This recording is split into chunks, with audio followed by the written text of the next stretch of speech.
பொங்கல் பரிசா ரூ. 3000 வழங்கப்படும்னு அறிவிக்கப்பட்டிருப்பது திமுக அரசு தோல்வி பயத்துல நடுங்கிக் கொண்டிருப்பதையே வெளிச்சம் போட்டு காட்டுதுன்னு பாமக தலைவர் அன்புமணி விமர்சித்திருக்காரு. இது குறித்து அன்புமணி வெளியிட்டுள்ள அறிக்கையில திமுக ஆட்சியில மக்கள் அனுபவித்து வரும் துன்பங்களை ஓரளவுக்காவது தணிக்கும் வகையில அவங்க கிட்ட இருந்து பறிக்கப்பட்ட பணத்துல ஒரு பகுதி அவங்களுக்கு வழங்கப்படுவது சரியானதுதான் அவர் விமர்சித்திருக்காரு. கடந்த ஆண்டு மக்களுக்கு ஒரு பைசா கூட பொங்கல் பரிசா வழங்காத திமுக அரசு தற்போது வழங்குறதா குறிப்பிட்டிருக்காரு.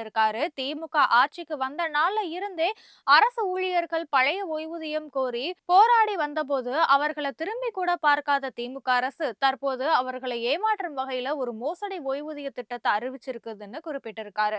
இன்னும் 50 நாட்கள்ல அறிவிக்கப்படவுள்ள சட்டப்பேரவை தேர்தல்ல தோல்வி அடைஞ்சிருவோங்கிற பயத்துல நடுங்கி கொண்டிருக்கிற திமுக அரசு அதுல இருந்து தப்பிக்கிறதுக்காகவே இப்படி அறிவிப்புகளை வெளியிட்டு இருக்கிறதா விமர்சித்திருக்காரு.